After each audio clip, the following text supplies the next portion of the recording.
নরসিংদী শিবপুর সরকারি শহীদ আসাদ কলেজে শহীদ আসাদ দিবস উপলক্ষে তার কবরে ফুল দিয়ে শ্রদ্ধা নিবেদন শেষে আলোচনা সভা ও দোয়া মাহফিল অনুষ্ঠিত হয়েছে। ভোর থেকে শহীদ আসাদের সমাধিতে বিভিন্ন পেশার মানুষ ফুল দিয়ে বিনম্র শ্রদ্ধা জানান। আজ মঙ্গলবার নরসিংদীর শিবপুর সরকারি শহীদ আসাদ কলেজের উদ্যোগে উক্ত কলেজের অধ্যক্ষ প্রফেসর মোহাম্মদ নাসির উদ্দিনের সভাপতিত্বে ও সহকারী অধ্যাপক শামীম মৃধা এর সঞ্চালনায় উক্ত অনুষ্ঠানে প্রধান অতিথি হিসেবে উপস্থিত ছিলেন নরসিংদী ১ সদর আসনের বিএনপির মনোনীত ধানের শীষের এমপি পদপ্রার্থী বিএনপির যুগ্ম মহাসচিব জেলা বিএনপির সভাপতি খায়রুল কবির খোকন।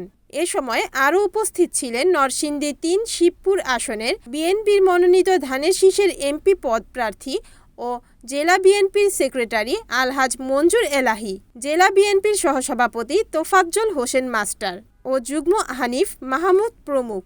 শহীদ আসাদের স্মৃতিচারণ করতে গিয়ে বক্তারা বলেন, ১৯৬৯ সালের গণ অভ্যুত্থানে আত্মত্যাগকারী শহীদ আসাদ বাংলাদেশের গণতন্ত্রপ্রেমী ও মুক্তিগামী মানুষের মাঝে চিরস্মরণীয় হয়ে থাকবেন। তার আত্মত্যাগ আমাদের নতুন প্রজন্মকে দেশের জন্য নিজের দায়িত্ব পালন করতে এবং সত্যের পথে দাঁড়াতে যুগে যুগে উদ্বুদ্ধ করবে। বাংলাদেশের স্বাধীনতা সংগ্রামের ইতিহাসে ২০ জানুয়ারি শহীদ আসাদ দিবস খুবই তাৎপর্যপূর্ণ। এর আগে সকালে শহীদ আসাদের সমাধিতে ফুল দিয়ে শ্রদ্ধা জ্ঞাপন করেন সরকারি শহীদ আসাদ কলেজ, শহীদ আসাদ পরিষদ, বিভিন্ন সামাজিক ও রাজনৈতিক দল শ্রদ্ধা নিবেদন করেন।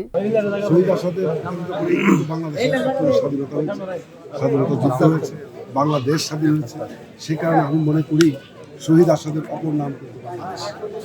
আজকে শহীদ আসাদ কিন্তু আন্দোলন করেছিলেন গণতন্ত্র প্রতিষ্ঠা করার জন্য। সেই গণতন্ত্র প্রতিষ্ঠা এতদিন পর্যন্ত কিন্তু আমরা সেটা করতে পারি নাই। তার পরবর্তীতে কিন্তু স্বৈরাচার এরশাদ রাষ্ট্রীয় ক্ষমতা এসেছে। সে ৯ বছর স্বৈরাচারী কায়দায় দেশ পরিচালনা করেছে। পরবর্তীতে আওয়ামী লীগের ফ্যাসিস্ট শেখ হাসিনা ১৬ বছর কিন্তু এদেশে আপনারা দেখেছেন যে স্বৈরাচারী কায়দায় রাষ্ট্র পরিচালনা করেছে, গণতন্ত্র ধূলিসাৎ হয়েছে। এরপরে আবার কিন্তু এই গণতন্ত্রকে পুনরুদ্ধার করার জন্য জাতীয়তাবাদী দলের আমাদের নেতারা রক্ত দিয়েছে, জীবন দিয়েছে, প্রাণ দিয়েছে।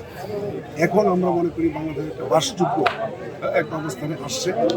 আমরা যদি জাতীয়তাবাদী দল বিএনপি যদি রাষ্ট্রীয় ক্ষমতায় আসতে পারে, তাহলে আমাদের সন্তান শহীদ আসাদকে আমরা অবশ্যই রাষ্ট্রীয়ভাবে সেই মর্যাদা কীভাবে দেওয়া যায়, শহীদ আসাদ দিবস পালন করা, ছুটি ঘোষণা করা, এবং চিরজীবন যাতে তার নামটা বাংলাদেশের মানুষ সবাই জানে, চিনে, বুঝে, সেভাবেই কিন্তু আমরা প্রতিষ্ঠিত করার চেষ্টা করব।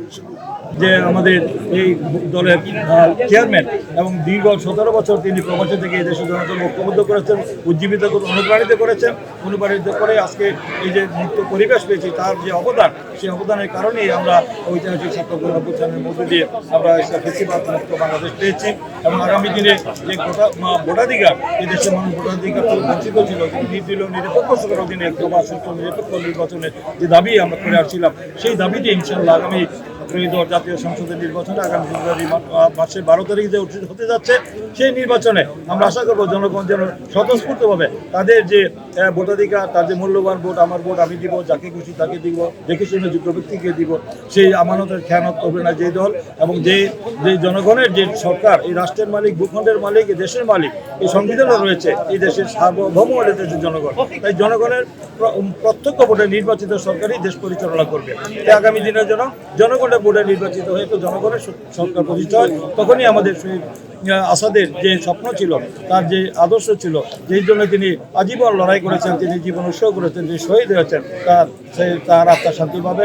এবং তখনই আমরা হব, মানে এই তার যে আদর্শ রেখে যাওয়ার আদর্শ, আমরা সেটা বাস্তবায়ন হবে। তখন এই দেশের মানুষ যদি শান্তি পায়, দেশের মানুষ যদি তার গণতান্ত্রিক অধিকার ফিরে পায়, তাহলে ইনশাল্লাহ আমরা মনে করি শহীদ আসাদেরও মানে আত্মার শান্তি পাবে। প্রতি বছরে যখন জানুয়ারি মাস আসে, শহীদ আসাদ দিবসটাকে যথাযোগ্য মর্যাদায় পালন করার জন্য আমার কলেজ প্রশাসন সহ আমার সম্মানিত সহকর্মী এবং ছাত্রছাত্রীদেরকে নিয়ে আমরা প্রস্তুত হতে থাকি, যাতে এই দিবসটাকে উল্লেখযোগ্যভাবে পালন করা যায়। আমার অনেক পূর্ববর্তী বক্তারা বলে গেছেন, এবারেই প্রথম ৫ নম্বর রুমের বাইরে ওপেন প্যান্ডেলে এই অনুষ্ঠানটি করা হয়েছে, এবং উল্লেখযোগ্য পরিমাণ পরিশ্রম করে এবং এই কমিটির আহ্বায়ক প্রফেসর আবুল বাশার স্যার এবং সদস্য ছিলেন শামীম মৃধা এবং শাহ শ্রাবণ তেহিরা।